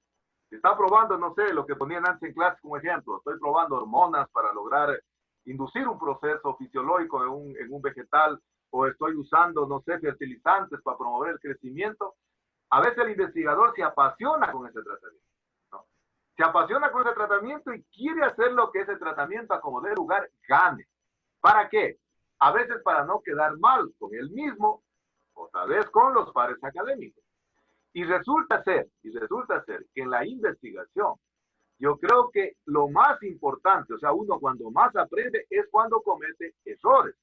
Pero lógicamente errores que estén dentro del método de investigación, no tampoco errores deliberados, errores a propósito. Ojo, hay que diferenciar aquello, ¿verdad? Lo que es un error de investigación y lo que es posiblemente una negligencia, ¿no? Una negligencia, o que si yo no fui a regar las plantas y el tratamiento de resultado, pues ese no es un error de investigación, esa es una negligencia. Pero entonces es aceptado el error de investigación. El error de investigación es de fundamental importancia. Ahora, otra cuestión que a mí me pareció importante desde el punto de vista de estas lecciones aprendidas es de que a medida que uno avanza en la investigación, se van generando nuevas preguntas de investigación, se van generando nuevas hipótesis de investigación. Y esa es la razón por la cual a veces uno con una sola investigación no puede dar contestación a todas las preguntas de investigación, o no puede dar contestación a todas las hipótesis de investigación. Y eso es bueno, verán. Es decir, imagínense que si yo ya supiera de antemano lo que va a pasar en la investigación, pues no haría la investigación. Es decir, sucedería lo que yo les decía hace un momento a ustedes de que lo que plantean los abogados, ¿no? Estoy prevaricando. Prevaricar quiere decir anticiparse al resultado. De manera anticipada, y yo ya estoy vaticinando que eso no va a ser así. Si la investigación científica, si el método científico fuera así, definitivamente no serviría, ¿no? Porque eso significaría que el conocimiento no sea algo acabado. Es decir, el conocimiento cada vez está renovándose, cada vez está evolucionando. Y es la razón por la cual decíamos que el método científico sigue como una espiral. Es decir, cada vez está avanzando. Eso significa también de que está generando nuevos temas de investigación. Yo por eso les digo que cuando de repente he estado en algún grado, a mí siempre me gusta preguntarles a los estudiantes, ¿cuáles son las cosas que usted no haría en su investigación si ahorita le tocaría repetir su investigación? Entonces algunos dicen, mire, yo sabe que el primer objetivo no lo hubiera hecho así. Pero usted tuvo que haber hecho la investigación para llegar a esa conclusión. Es decir, que esa por sí sola también es una conclusión de investigación, ¿no? Sino que nosotros particularmente a veces en nuestras carreras técnicas, a veces nos hemos acostumbrado a que siempre debemos tener resultados positivos. Y ahí yo sí discrepo un poco con esa manera de pensar. A veces usted definitivamente teniendo un 0% en algo, usted está aprendiendo. Porque en investigación, como decía el video, más se aprende de los errores. Es bueno equivocarse, como decía Yesenia. Es bueno realmente fallar. Porque eso le va a permitir a usted seguir investigando. Yo me acuerdo hace algún tiempo, hicimos un trabajo de investigación en el laboratorio con una estudiante de ingeniería agronómica, me acuerdo, hace algunos años, sobre probar diferentes hormonas para lograr la multiplicación de bananas. Eso es su tesis, ¿no? Al final de la tesis, el tiempo de la tesis duraba un año, ¿verdad? Las tesis duraban un año. Incluso comenzó ya a plantear su trabajo de investigación. El material lo trajo, incluso me acuerdo, esta señorita era de esta parte de Catacocha, de playas, y ahí trajo los colinos de guineo, y sembraba, y todo se contaminaba, todo se oxidaba, absolutamente todo. Créanmelo que no hubo una sola planta. Incluso ahí en ese trayecto, con la desesperación que teníamos en el laboratorio, tomamos contacto de que en la Universidad de Guayaquil había en ese tiempo un cubano que estaba trabajando en colinos de banano y tenía resultados asombrosos ya con biofábrica. Ellos se fueron, estos dos egresados, siempre se hacían 2 estudiantes de la tesis, se fueron allá, hicieron una pasantía, creo que de una semana, 15 días, regresaron y prácticamente vinieron con más dudas de investigación. Al final, tuvimos 0% de formación de plantas, 0% de formación de plantas. Pero sacamos algunas conclusiones. De la observación que pudimos darnos cuenta, nos dimos cuenta, por ejemplo, que el guineo es una de las especies vegetales que oxida muy rápidamente. Es decir, inmediatamente que los explantes se colocaban en contacto con el medio de cultivo, automáticamente el explante se ennegrecía. ¿Y qué nos permitió hacer aquello? Cambiar realmente el medio de cultivo para poder poner un antioxidante. Nos permitió conocer que los explantes muy grandes se oxidaban mucho más rápido. Y bueno, el trabajo de investigación terminó en eso. No tuvimos absolutamente más nada. Eso me acuerdo, estoy contándoles, eso ha sido unos 5 o 6 años atrás. Y ahí yo me quedé con esa duda, me quedé con esa espinita, hasta que busqué alguna estudiante que quiera atreverse a montar un trabajo de investigación partiendo de ese error. Y montamos un trabajo de investigación considerando las conclusiones a las que ella llegó, y probamos ácido cítrico, jugo de limón, y probamos ácido ascórbico. Es decir, 3 ingredientes, 2 químicos y 1 natural con el jugo de limón, para ver si impedíamos oxidación fenólica.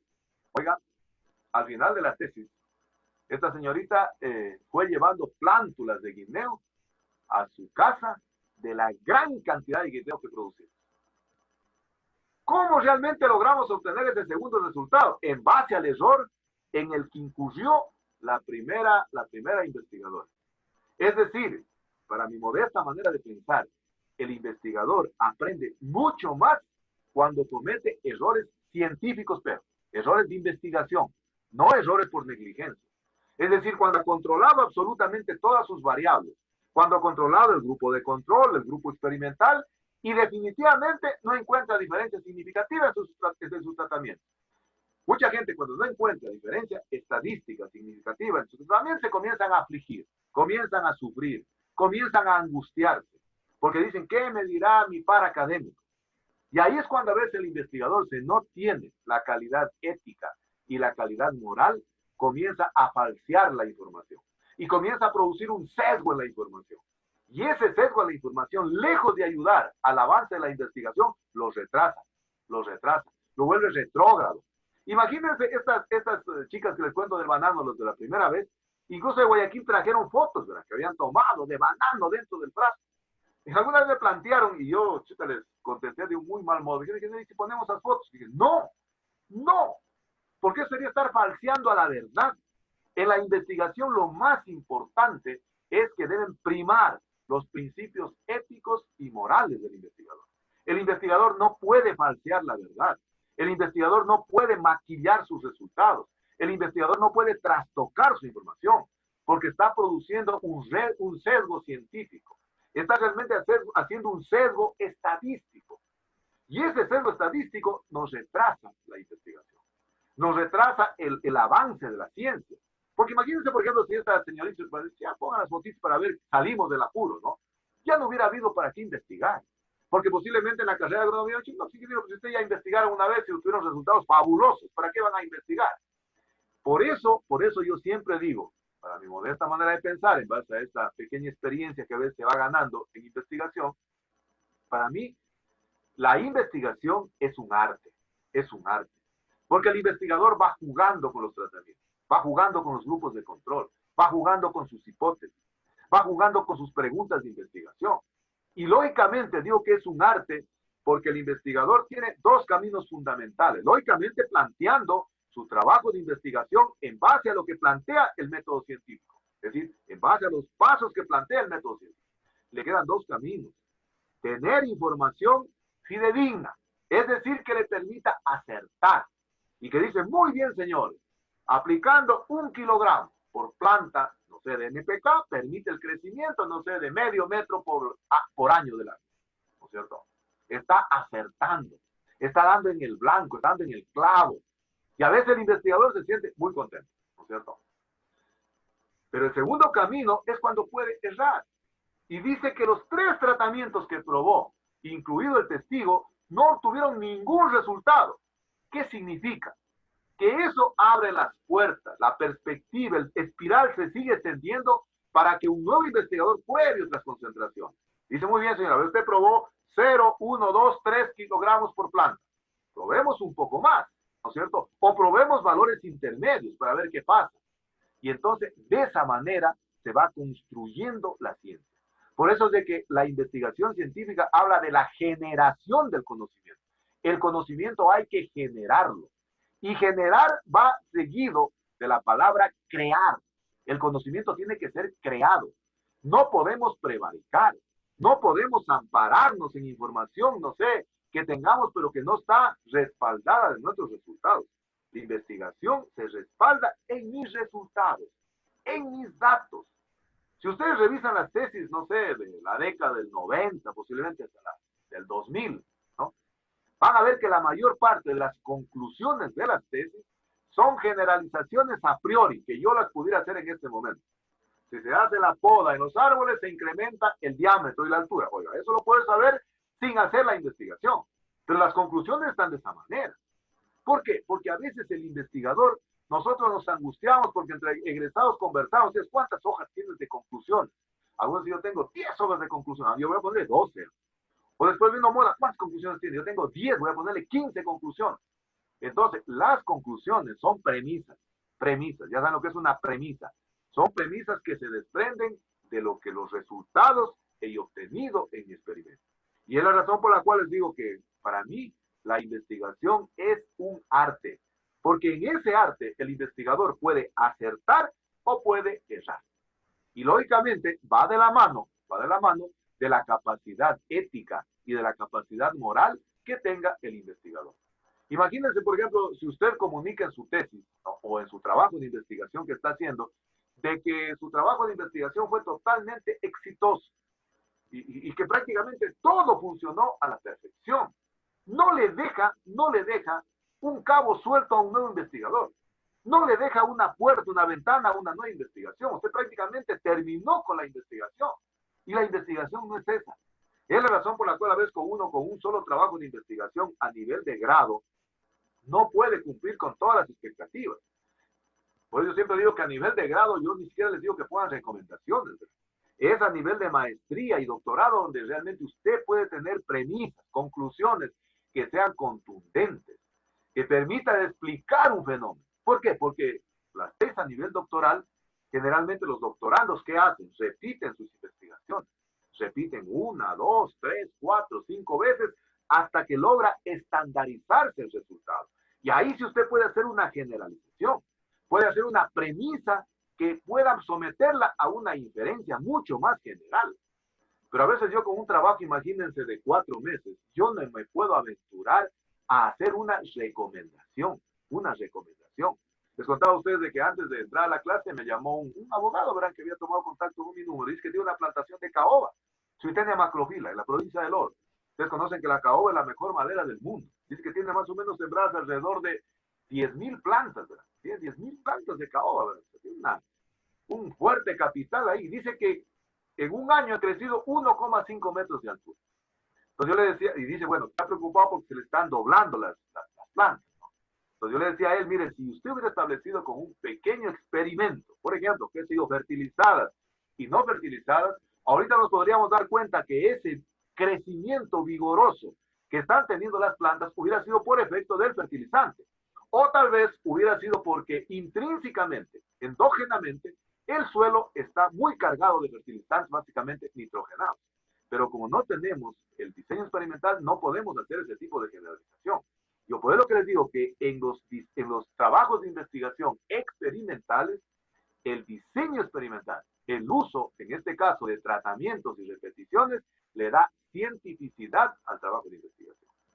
Bien, entonces eso es lo que queríamos conversar en la tarde de hoy. Yo quería hablar de otro temita, pero parece que no me va a alcanzar el tiempo porque el siguiente tema que ya se viene, estimadísimas señoritas, señores estudiantes, es relacionado ya con su trabajo de investigación a nivel de tesis. Es decir, la siguiente charla ya va a ser ya directamente vinculada para que ustedes comiencen a crear a través de una matriz de investigación lo que va a ser su proyecto, su perfil, ahorita todavía, de proyecto de investigación de tesis. Entonces, eso mejor lo vamos a dejar para la próxima clase porque sí me demoro un poquito más, ¿no? No sé si tienen alguna pregunta, alguna observación al respecto. ¿Preguntas? ¿Tienen abiertos realmente tienen el uso de la palabra para que puedan intervenir? ¿Quedó claro? Sí, ingeniero. ¿Está claro todo? Sí, claro, sí. Sí, ingeniero. ¿Una pregunta por ahí alguien quería hacer? ¿Está claro? Sí. Ya, muy bien. Bueno, les expreso mi especial agradecimiento a todos los estudiantes que en la tarde de hoy se han dado cita. Yo pienso que ese debería ser el grupo que debe existir en el curso, que son los más interesados. Les agradezco infinitamente. Espero realmente que hagan entonces la tareita, el ensayo que está ya subido al aula virtual de la asignatura. Por favor, siempre tengan cuidado de estar revisando constantemente las tareas que se suben a la asignatura y siempre verificar entonces la fecha de apertura y la fecha de cierre. Así que muchísimas gracias y si Dios lo permite, entonces nos estamos viendo entonces en la próxima clase. Que estén muy bien. Hasta luego. Hasta luego, ingeniero. Gracias, ingeniero.